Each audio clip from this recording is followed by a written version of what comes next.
Hey, what's going on everybody? Rick here, and I'm just finishing up my day at Universal Studios Florida. Some Halloween Horror Nights updates. We saw the mega movie parade. I have some food that comes with some advice for you. But before I get too far ahead of myself, let's go back to the start of my day and see how it all went down. A little later start than usual today, already lunchtime, feeling a little hungry. But let's see what today has in store for us. One of the security guards as I walked through said it's been a little slower today and yesterday since the local kids are back in school. The splash pad here in City Walk is going, just no kids playing in it. Here's something I've mentioned before, but I will remind you that there's a Sunday brunch at Big Fire, Sundays 9 a.m. to 1:30 p.m. There is exclusive food and drink at Big Fire during that time and that day only. Here is this week's look at the dirt, the replacement dirt for Rip Ride Rockit. Just a handful of days left for Rip Ride Rockit to operate. Then it will be closed forever. The Universal Globe is not spinning. It is fixed in one position today. Alright, let's step into this theme park, Universal Studios Florida, find some updates and some lunch.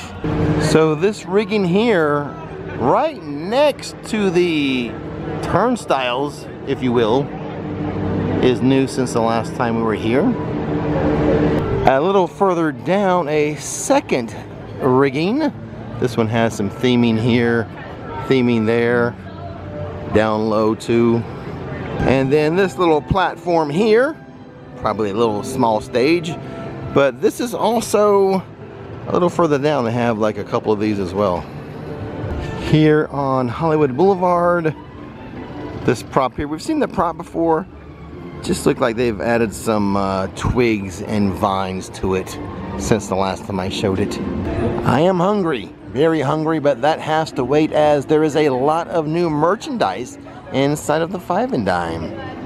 See the bride here? It's her 90th birthday. As such, she has, as of today, a brand new wall of merchandise to help us celebrate. For $35, yes, $35, the She's Alive t-shirt. The lettering is like kind of fuzzy lettering. Of course, the lips right there. The hoodie is $80. Has her lips. Is a pull over the head hoodie. The bottom of it says, "She's alive, she's alive, she's alive." The sleeves has her hairdo on it. That gray streak in her hair that runs down the sleeves. Get this shirt for Dad. Collar, left front pocket, buttons down the front, and has the bride's lips all over it. The drawstring shorts are $50. The left side has the bride's hairdo. The white t-shirt is a Frankenstein t-shirt. I know because it says Frankenstein on the left sleeve. It is $35. It's a pretty thick material. It's not thin, that's for sure. $45 for this long sleeve t-shirt. The front says "They're Alive." That's because one sleeve, the right arm side, has Frankenstein's monster, and the left sleeve has the Bride of Frankenstein. And we have some pins to help hold everything together, including them. $25 for the green Frankenstein water bottle. One hand appears to be the bride's, and the other hand appears to be the monster's. $55 for the Bride of Frankenstein crossbody bag. Appears to be 3 compartments. The main compartment, let me show you inside. A little trick my wife Nikki taught me. Always show the inside. But it appears to be the monster. So this is probably a unisex bag for the bride and the monster. $80 for the Frankenstein sweatpants. It says Frankenstein right there. The other side, if I flip it around, I can show you the waist, and that it's a drawstring as well.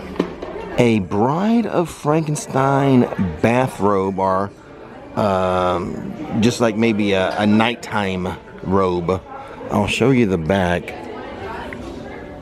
You know, it doesn't look like a bathrobe, but just like a house robe. There we go, it's a house robe with various pictures and scenes from the Bride of Frankenstein. 50 bucks. And then we have this little dress or top or skirt. $55. The front part of it is sheer, and then you have the back part, which has the Bride of Frankenstein herself. $25 for this ring. It's the bride's lips again, but in ring form. And look at this, the Bates Motel merchandise has returned. It's been a while since it's been here, but mugs, t-shirts, Bates Motel towel for $30. The bathrobe that says Bates Motel is $55, but the little mugs and shot glasses are back too. It's been a minute since this has been here. Happy to see it back. A couple of new Jaws shirts have arrived.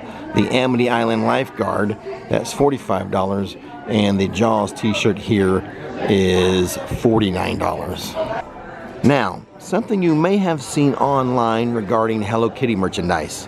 A Hello Kitty popcorn bucket.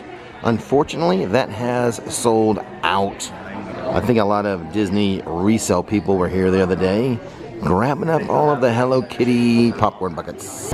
This scare zone here, the Cat Lady of Crooked Lane, is pretty much as we last saw it. Just a few small theming elements added, such as some more foliage and vines and greenery. Maybe a few more kid toys thrown about. The Bad Guys 2 photo op is back, but they've added a new different prop for the car than what they had before. Under the tents by the Animal Actors Stadium, they've started to set up some of the food tents, the food and beverage kiosks for HHN for this area.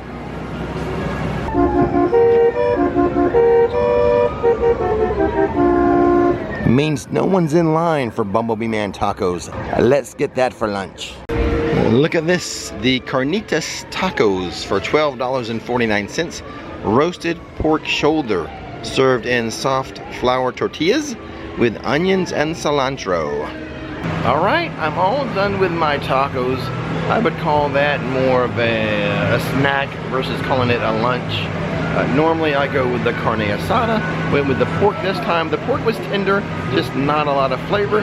So if you go with the pork, I would say, you know, do what I did, kind of dress up the taco with the hot sauce, the taco sauce, and the salsa that comes from the chips. Put that in your taco too. They offer you two choices, a red salsa or a green salsa. I like to go with the green, but make sure you put that in your taco shell as well. That will kind of dress up your taco and make it more enjoyable. Nevertheless, I do walk away from the taco truck no longer starving. And that was kind of the point, wasn't it? Here at the edge of Krusty Land, the bridge from Krusty Land over to London, they have about 2 weeks to get this complete. I think they will. The decking has gone down. The new decking has gone down. And then of course they have to put up the new railings, but I think it'll be done in 2 weeks for sure. Now the more important question when it comes to construction walls is over here by the Halloween Horror Nights Stadium. It's these construction walls here surrounding this restroom. Will the restrooms be completed by the start of Halloween Horror Nights? That is the bigger question, and the one I am more unsure of. Right outside of London, near the restrooms, they have added this Halloween Horror Nights food and beverage tent. That's where the bridge is going to be once it's completed, but that's been added since the last time I've been here. Welcome to Diagon Alley, home to Death Eaters, during the same time as Halloween Horror Nights, coincidentally. After all, it should be noted that the Death Eaters are not an official offering during Halloween Horror Nights. It just happens to be here in Diagon Alley during the same time frame. They've cleared some space here in the Carpet Market side of things. No food and beverage cart there. And the beverage cart that is normally right there has been removed. Eternel's is still open though. Harry Potter and the Escape from Gringotts. Not a very bad wait time. Currently at 35 minutes. Over here is the sun. Over there is the shade and everyone waiting for the dragon to go off. The funny thing is, whenever the train goes by, people think it's the dragon roaring. It's not. Okay, now we are under 1 minute. So the dragon really will like go off here in a second. We'll try to catch it. So I don't think they're gonna be fooled again by the train. Maybe. We'll see. I don't hear, oh, I hear the dragon. The dragon, that is the dragon sound.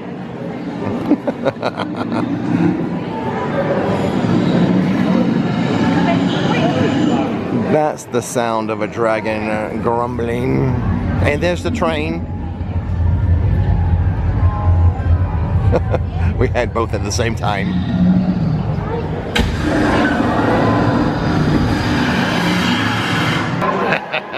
Fun stuff. The fire-breathing dragon happens about every 15 minutes. The train sound effect is about every, I don't know, 2 or 3 minutes apart. When it comes to San Francisco and Halloween Horror Nights, I think the bartenders are right. There's not going to be any props here, just the DJ stage. Why can't we be friends? Why can't we be friends? Let's see what's happening or not happening in New York City. I don't see any type of HHN tribute store facade anywhere. That's one thing. The Revenge of the Mummy roller coaster is closed, just like I said it would be in the last video. It's closed just for a couple of days. The funny thing is, I don't know if it's really closed for any reason having to do with the coaster itself. Sahara Traders is closed. That is the exit to the ride, and this area should be being transformed into the HHN tribute store. So maybe, just maybe, that's the reason why the entire attraction is closed down. This tribute store. This will host the tribute store for the first time. I am so very curious as to how it all turns out. Well, the florist now actually has some flowers. So that food booth, HHN food booth, looks like it did the last time we were here, but this one now has some signage on it. Firefly Funhouse, part of the WWE Wyatt 6 theming. The Clown Cafe looks like it did last time we saw it, but then we have this one here has been added, also added temporarily. Our man Oscar has built another hopscotch for us to play. Thank you, Oscar. And as we walk down Illumination Avenue to our right, another Halloween Horror Nights food and beverage tent. Now within its last week of operation. Just a 10-minute wait for Rip Ride Rocket. That vertical 90-degree climb up. Iconic, but it's about to go down into the history books. It's not often that I'm here to show the Mega Movie Parade in video form. Usually that's in a live stream, but I can do it today. So here is a highlight of each Mega Movie Parade float.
I think a parade is a good way to end it.